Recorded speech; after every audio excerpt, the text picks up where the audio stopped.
you start questioning what's happening, if a healing doesn't happen, it's never God's fault, it's never the church's fault or the teaching's fault, it's your fault for having a lack of faith.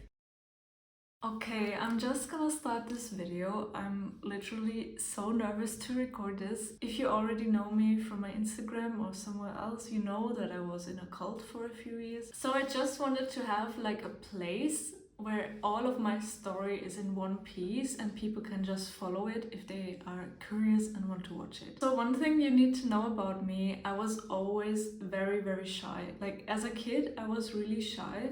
And in school, I was actually really smart. Sadly, that started to me getting bullied for about 5 to 6 years in school. And before I got bullied, I was really happy as a kid. I was just jumping around all the time and giggling and having like a lot of fun in my life. But since getting bullied, I kind of pulled back, and over the years I got even less and less sure of myself. And as I was 13, my parents divorced and like the whole world broke apart for me. And the crazy thing was, I've always believed in God. Like I grew up Christian, so I always believed in God and the Bible and everything. And to see my parents divorcing, it was such a shocker for me as well in my faith, you know. So now I was this really insecure teenager who was essentially just looking for love. My parents were kind of busy with their own troubles. And the way I tried to find love was through a relationship. I was always having crushes on guys, and every time they would speak to me, I would just completely turn cold and really shy and never ever basically show that I had a crush on that guy. So you can already imagine the success rate of that was like 0. One thing that was really insane looking back, I one time had this really big crush on a guy for almost over 2 years. And at some point I was like, okay, if he doesn't love me back until summer, I'm gonna end my life. Like I really was that dramatic, but at the same time, I didn't realize that I had such a big problem of hating myself, of being low confidence. And I never really dealt with all the trauma I had from bullying and my parents divorcing. And at that time, luckily, other people noticed that I was feeling really bad. I was crying all the time. So I got help, I got to a therapist, I was diagnosed with heavy depression. And for the first time ever, I learned like, oh wait, these dark thoughts I have about myself, like me not liking myself, me not wanting to live my life, that's actually not a personality trait of me, it's depression. So it's a sickness, it's an illness that I can also heal from. But to be honest, therapy didn't really do much for me. I think I got the wrong therapist. I felt so hesitant to talk to her about things. And after a year of therapy, I basically quit therapy and didn't work on my stuff anymore. And during that time, I was a Christian. I was looking for more faith in God. I was looking to have my personal life with God. I was really zealous in that as well. I went to a Bible camp, like 1-week camp. It was kind of hyped up and kind of this secret thing. And as I arrived at the camp, I was like, okay, this feels really weird. Like the guy who picked me up from the train station, he felt like such a weird person. And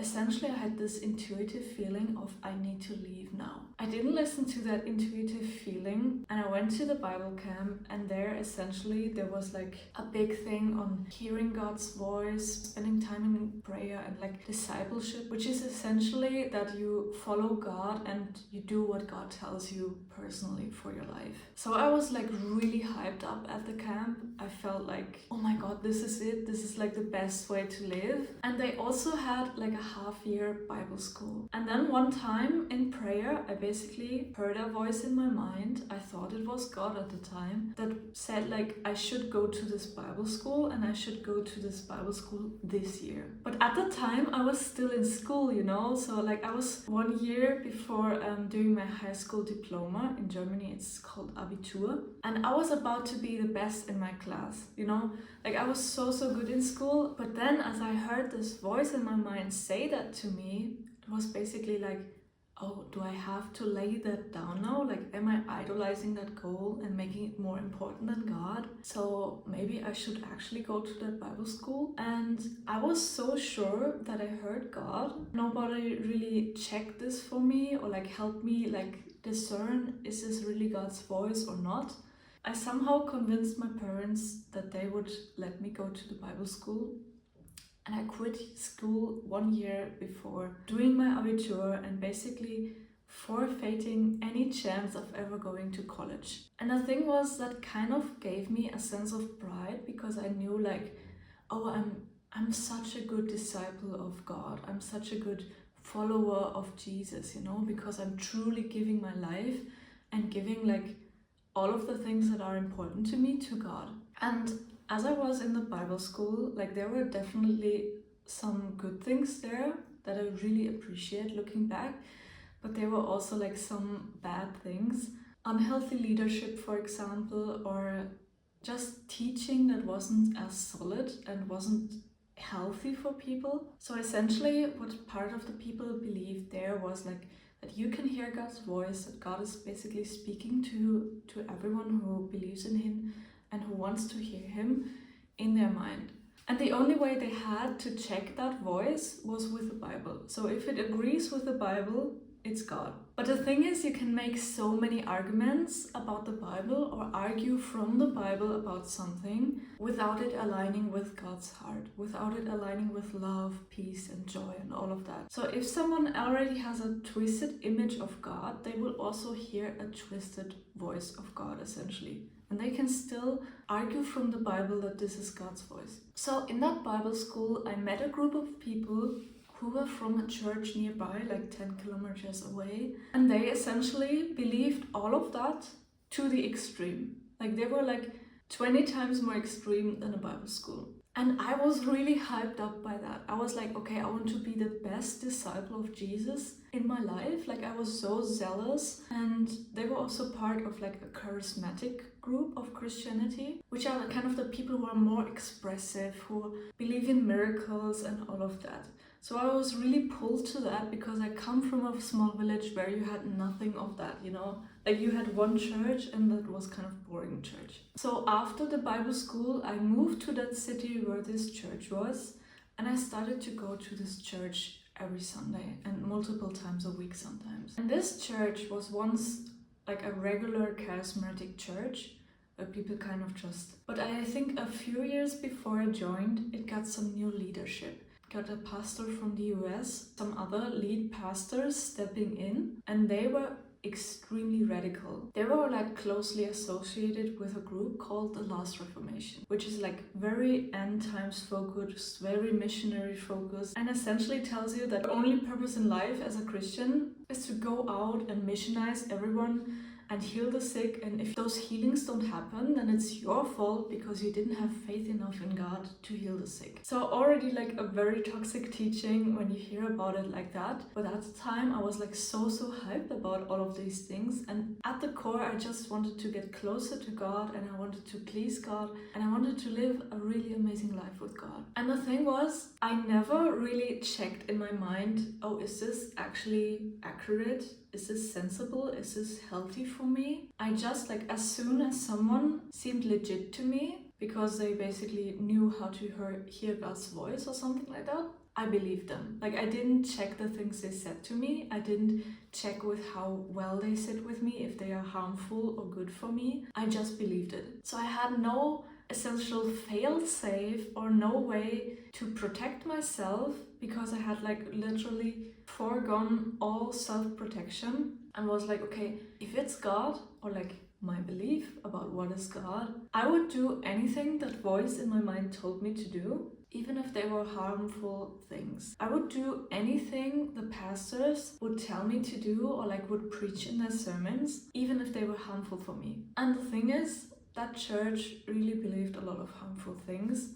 and that is where I say that it got really culty, or it essentially at the core it was a cult. So I don't think every member of the church was truly in that cult and truly believed everything, but essentially the leadership group around the new leadership and like people who were very close and engaged with that, they were essentially in that cult. And in there they believed like that women kind of should cover their hair and wear headscarves. That was a movement that kind of started there. People started to do that women would just wear long dresses or like no pants, just skirts and dresses, because that is more feminine and more pleasing to God, essentially. Also, like any kind of cleavage or any kind of makeup would be a sin, because then you're kind of trying to seduce men.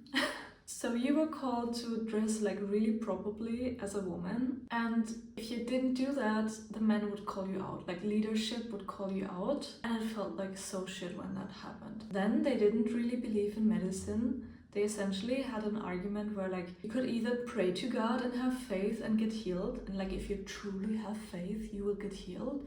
If you don't believe, then you take medicine. They still gave you the choice on paper, but there was essentially no choice. Like if you truly follow God and you're truly dedicated to what you do and what He says and truly believe in Him, you don't take medicine.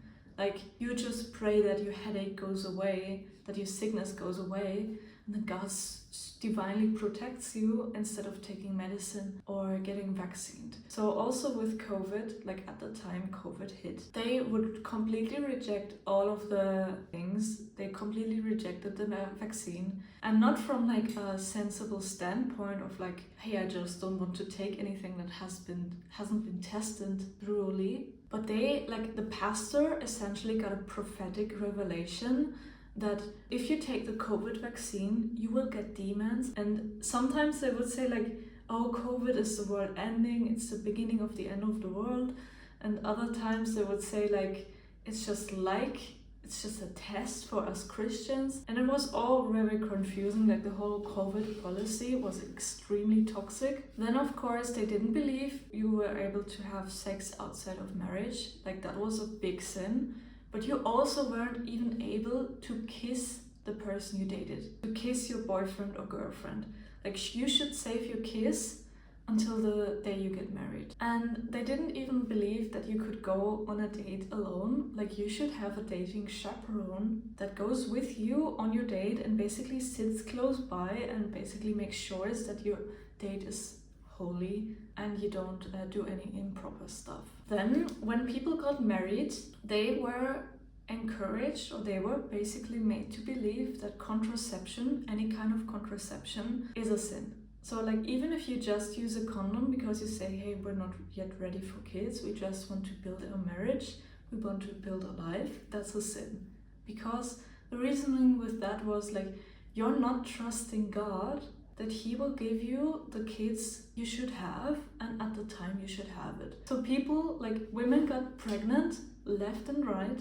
Directly after getting into marriage, they were turned into a baby making machine, which is so scary. Like I'm totally down for traditional values and like being a stay-at-home mom, but forcing women to do that and not having any sensitivity on like how many kids a family can have, like based on their income and all of their possibilities and their time, that's so fucking toxic. Like I'm still so shocked when I look back and reflect on all of the things they did. And the lead pastor's wife, she had like, at the time I was in the church, she had 6 kids. Towards the end, she had already 8 kids, like after a few years, 2 more kids. So she was getting kids back to back. They were living in a 2-bedroom apartment, 2-bedroom with 6 kids or 7 kids. That's fucking crazy.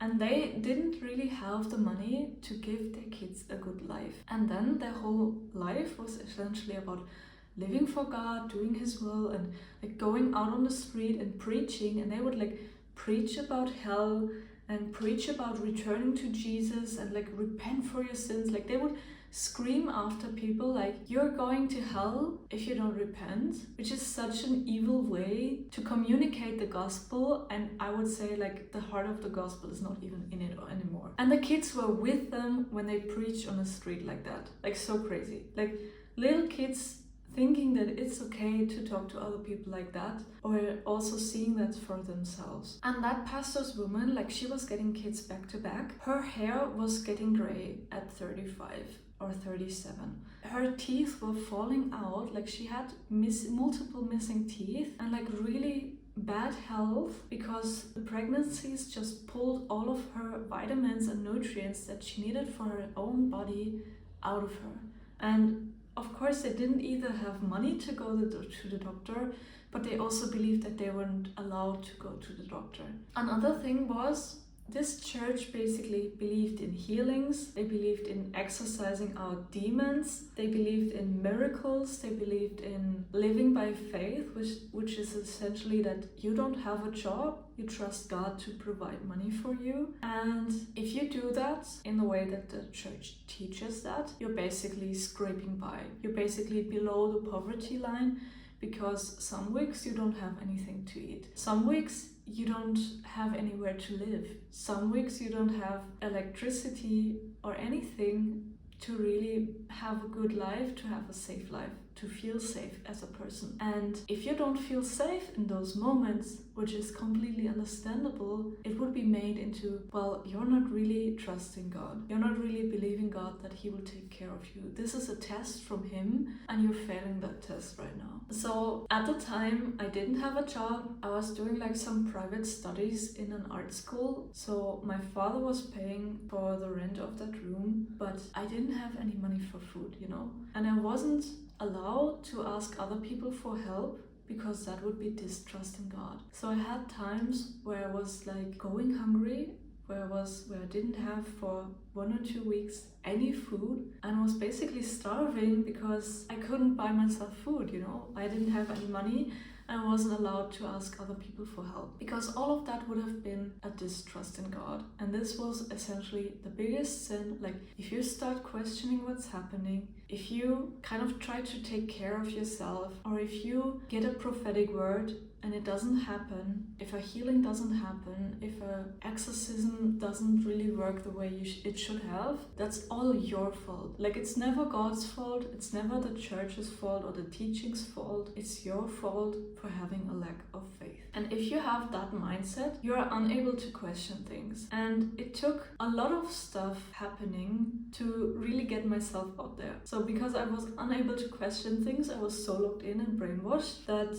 even all of those bad things happening didn't wake me up. And another thing that happened a lot was prophetic manipulation. And there are some cases in some cults, in some churches, where prophetic manipulation is made on purpose. Like, the person acts like they have a prophecy, and essentially they say something they want you to do. So like a lead pastor basically inventing all of the stuff and trying to manipulate you that way. But sometimes prophetic manipulation happens because people are essentially crazy, or kind of have this loose screw in their brain, and they actually believe that this is coming from God. Essentially, these are just their own thoughts, or maybe like if you believe in God and the devil and all of that, it's actually coming from the devil. And I think this second thing is more what happened in that church. Like, they actually, like the lead pastors actually believed that this was God speaking to them and this was God's will for them. Because what you often see in cults like that is that the lead pastors basically live in luxury and have like a really solid, good lives. They are millionaires from all of the donations, and they preach the stuff. And the people in the congregation, like the people who go to the church, they have a shady life because they're basically paying for their pastor's life, and the lies and the prophetic manipulation is used for them to pay for that. But in my case, in this church, the pastors were also having a shitty life. Like, they were basically truly living what they preached.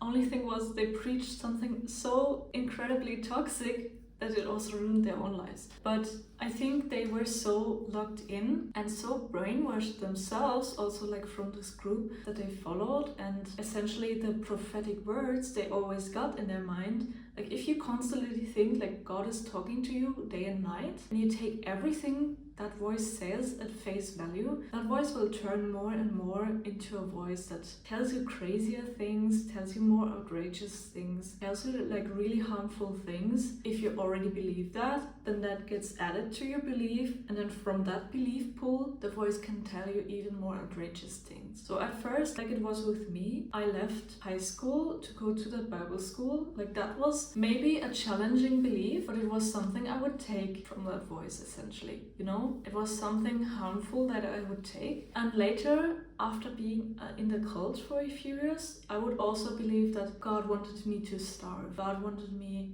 to suffer. God wanted me to be in prison. God wanted me to go to another country where things are really dangerous, and I would get raped for the gospel, essentially. Like a few years in the cult, I was ready to believe all of that, and it caused me a lot of trauma in my mind. But at the beginning, I wouldn't have been ready to believe all of that. So I essentially think that those lead pastors were just more years down the line, with more experience, with more stuff happening in their lives, and they were essentially so brainwashed over the years by their own like twisted faith in God, twisted image of God, and also like the toxic group that they were associated with, that they actually believed that stuff. And then they would also get prophetic words from God from that kind of mindset and give it to the people in their congregation, like to the people that went to the church. So I got some prophetic words that were extremely harmful, caused me a lot of heartbreak, and only years later I realized, wait, all of that was a lie.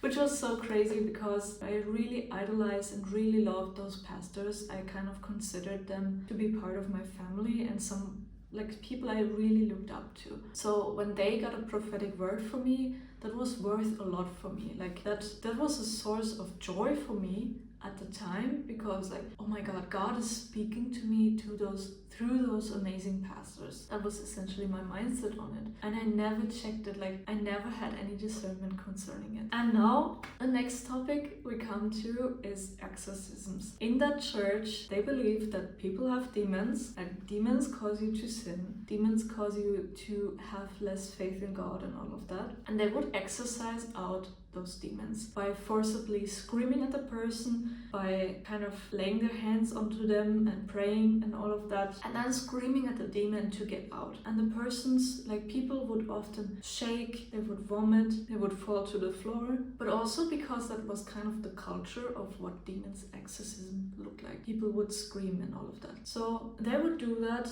a lot of times. They would often bring like the person that was kind of manifesting the demon into another room, but sometimes it also happened like in the church room during worship or afterwards, and sometimes there was also kids present who saw the demon's exorcism. The crazy thing was, like, everything could have been a demon, you know? Like, every problem you have, oh, suddenly it's a demon. It's a demon that wants to ruin your life. We need to pray for you. People would kind of feel cathartic or feel a kind of release afterwards, after the screaming and everything. Like, they would feel better for a moment, but they would still have the same problems in their life, you know? So no demon was ever exorcised out. I actually think like it was a lot of manipulation, it was a lot of this culture, and essentially people were to be made ashamed, or like not because people told them, oh, you have to be ashamed for having a demon, but like if you get exorcism multiple times and your problems doesn't get fixed, and then you would feel like a piece of shit for letting that demon back in again. And it's a whole toxic picture of all of that, so people would not get truly free of things. It's a very traumatic experience, especially the way they do it. Like they scream at you, and to have people scream at you like that, and then you feel guilty for still having those problems, for still feeling like shit about yourself, and you're like, oh, maybe the problem is me. Like maybe I'm actually a piece of shit. And people would start believing that about themselves. I definitely had that problem. Like I had people pray for me multiple times. I even fasted for one of the problems I had. I fasted and prayed for 40 days, which was also an insane and crazy thing I did, and my life didn't change. Like my circumstances didn't change, it actually got worse. So then the church would obviously again make it, hey, you're not having enough faith, you're not believing and trusting God, you didn't believe in your deliverance, and that's why the demons come back, and all of that. Like that was the essential narrative. It's kind of too much to explain like the whole reasoning and the whole image and worldview behind all of that, but it was actually like really closely aligned to the last Reformation. So let's talk about how I actually got out of that cult. At some point in time, I was having weekly breakdowns. I was breaking down, crying like I never cried before. Like I was shaking, I was lying on the floor. It was like something inside of me was bursting. And I was like, why does that happen to me? Because I feel fine. And the crazy thing was I had this whole trauma created sense of identity, this cult identity essentially, where I felt happy, where I felt like, oh, my life has so much purpose. I'm truly working for God. I'm truly living the life with God. I'm trusting Him so much. And I'm just so ready to be a missionary and suffer for God even more and all of that. I was in that identity, and the whole suffering the whole suffering made me happy in a sense, because it meant that I was closer to God. I was more important to God. I was better than other Christians. I made it all mean that, and that was kind of the mindset I was in. So I thought I felt fine, I thought I'm actually a really advanced Christian and having so much faith and all of that. So these weekly and bi-weekly breakdowns were kind of shocking to me. And at first I thought oh, is it a hormonal thing? Is it my period? And then I was like, okay, something is really going wrong here. And I chatted to a friend who was at the same church about it. What I didn't know at the time was that he had made contact with someone in France, a pastor in France, from a completely different group of faith, and he was already in the process of leaving that church. So I made contact with this pastor. The friend gave me his number and said hey, I think he has some good words for you. Just pray with him, talk to him and see what happens. So I had a few video calls with that pastor, and he essentially told me, one of the first things he told me, Sara, God loves you, and if you ever hear something that would bring you harm, even though it sounds like God, that's not God. You need to test everything you hear, prophetically, also from your pastors, everything someone else gives you and what you hear for yourself. You need to test that to really know if it's God. Because if it doesn't align with God's love, with the fruits of the Spirit, which is love, peace, joy, and all of that, gratitude, patience, if it doesn't align with that, it's not God. And so at the first time where I heard that was okay, maybe I heard a few things wrong. Maybe this and this prophecy that I heard was wrong, but the other stuff was all fine. That is where my cries, my breakdowns came from, and then everything is fine. I can do more for God, even more. But as I was working with this pastor, I had weekly phone calls with him. He was also kind of trained in mental health things and helped me there with that. For the first time, I reflected on my trauma that I had from getting bullied as a kid, that I had from my parents divorcing, and reflected on the depression I already had before getting into that cult, and that maybe these were things I need to work on, that I wasn't just magically healed at that moment I joined the church, but there are some real things I need to face from my past. So I was kind of working on my trauma. I was working on listening to God better. And at some point, after 2 to 3 months of this inner work, I was this church I'm in is kind of weird. What is happening here? The crazy thing was since starting to work with that pastor, I started working with him beginning of November in 2021. End of December, within 1 week, I got a new apartment with some other girls, a room in an apartment, and I got a job. Within 1 week, I got an amazing job as a graphic designer, where I could use my skills from art school and what I learned in high school without ever having training to be a graphic designer. Without going to college, I got an amazing job. I was paid really well, they were really happy with my work, and I was also just working part-time. So I had a lot of time to kind of focus on my inner work and kind of focus on facing my trauma from the past and all of these inner development, self-development things. And at that time, I was wow, maybe God is actually good, Or like at the time I didn't really believe that God was bad, but for the first time I was actually experiencing a sense of miracle. And I was like, oh my God, this is so amazing. Like the work I'm actually doing in myself, and like with practicing to listen to God's voice better and checking things that I hear, that's actually benefiting me. Like I was seeing some real results in my life from what I did inside and the inner intuitive things I heard from God now. I was still going to that church, and one morning, Sunday morning, I went to the church and was like, this feels so weird. This feels really weird. It's like a weird atmosphere. Something is like extremely off here. And I felt just this inner feeling of I need to leave immediately. And this time, like I'm actually so proud that I did that. This time I actually left. Like back in the Bible camp, as I was 17, I had the same feeling and I didn't leave. But this time I actually listened to it and I just pretended I was going to the toilet and I left the church. And from that moment, I never stepped into that church again. I blocked them all on all accounts. And because I just moved to a different apartment, they essentially didn't really know where I was living. So that really benefited me. Like I was still in the same city as them, but I just left it. And some people reached out to me and I didn't say anything about all of the toxic stuff. I was way too insecure at that moment. Now, looking back, I would have said some things, but I think it wouldn't have made any difference. I just said like, hey, I feel like God is calling me to go to a different church now, and God is just leading me into a different direction, and I wish you all the best. And basically I went without any fight or anything. I had some friends that left church at the same time, and they were actually speaking out about a few of the things that were happening, and they were getting screamed at the phone from the pastor, and she was getting called like being a witch, of doing witchcraft, and that they were all evil people, and they talked about the things that were going wrong, totally exploded in their face. So I'm really glad I handled it that way. And over the next few months, I was essentially just working in my new job and basically being happy where I am and kind of building up this self-trust, building up this confidence, and I was learning to follow my intuition. Every day I would just check in with myself and was like, okay, what do I want to do today? What is something I can do for myself today?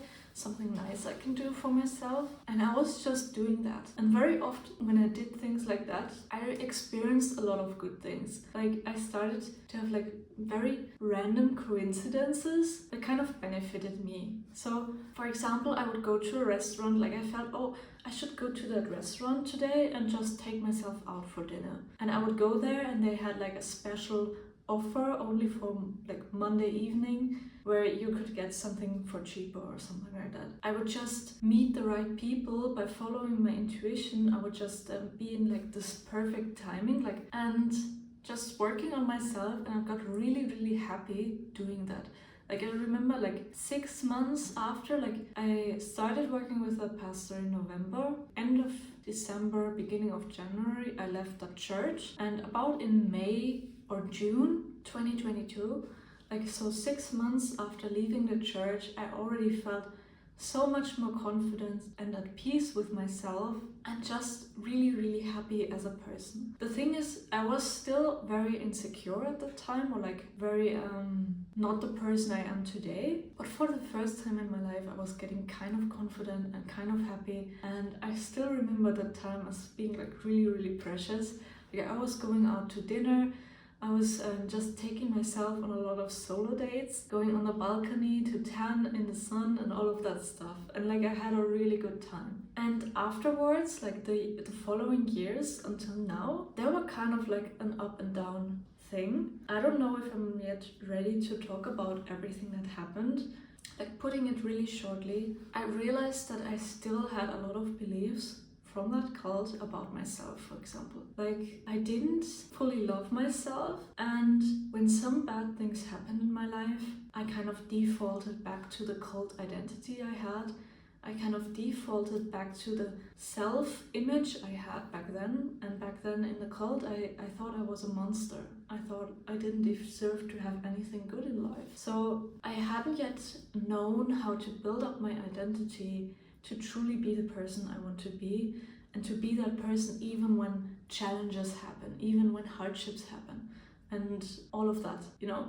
So the first time I got faced with challenge, I was basically thrown back into that. And I had some hard times in that, some really tough months, and basically then I would build myself back up again, a little bit more this time. But at the next challenge, it was also like a complete roller coaster. And only when I truly learned to build my identity really, really solid and to work on my self-love and my self-belief at a like foundational level, I truly built this kind of confidence, the kind of self-identity I have now, where even when I have challenges, even when life is not going well, like of course I have some emotions come up, sometimes I'm sad, but I don't go back into like self-hate and depression and all of that. Like I don't just give up and then have or like make a lot of mistakes and bad decisions in my life just because things are not going as well, you know. So I kind of built that inner strength over the years, and it was something I didn't know I should do. Like I didn't know how to deal with this roller coaster. Like I had the key of like following my intuition, I had the key of kind of loving myself on good days, but I didn't know how to build the inner strength and the identity. So over those years, like during those roller coaster times, I actually think in a sense very beneficial towards like building a really solid identity and seeing that, oh, I need to build a really solid identity, because like the identity and self-image I had in that cult, that was curated over 10 to 20 years, you know? Like that was basically built my whole life. So to undo all of that, I need to do more than like just 6 months of mindset work or just living a good life. I needed to do the real foundational work, the real identity work. Because sometimes I still defaulted to that old identity, I also had some lapses in my intuition. Like I had some things where I felt like, oh, I should do this, but it was kind of connected more with pressure, more with stress. And I thought this was my intuition, or maybe God even, but I didn't really check it how I was taught to check it. One thing I learned is like, if your intuition tells you something, if it's truly your intuition, there's never any pressure or like stress, or you have to do it now, this kind of rushy feeling. Like you don't have anything that constricts in your chest. You have this inner peace, you have this foundation, you have this inner knowing that this is good for you, and you have more of an expansive feeling, and you feel the love, the joy, the peace that comes with it. Even if part of you struggles to believe it, you kind of feel it in the words or like in the intuitive knowing that you get. So I learned to check my intuition, I learned to listen to my intuition and discern it even more. I built that identity, and I also built the self-trust and like the self-belief in myself. Like at the beginning, I kind of was like really ups and downs in my opinion of myself, in my trust in myself. Like on some good days, I was like really hyped about myself. But then if anything didn't go the way I wanted to, the way I expected, I kind of spiraled completely. So I've eliminated that. I've raised my baseline of self-trust and self-belief, and now I can really say that I've truly become a person who I know I can rely on. Like I know if I say something, I will do it. And now I really trust myself that I will always have my own back. And one thing I also built that self-trust was with fitness, or it's something I still do. Through fitness and starting with sports, I also built the discipline and the inner strength you need to pull through when things are hard, when things are difficult, when you don't see it working. And some of the things I've built towards, like for a time, I did 100 burpees every week. One set of 100 burpees is fucking tough. Like it really puts your mind to the test and your body as well, but you can do it. So I did that for a time, like for a few months.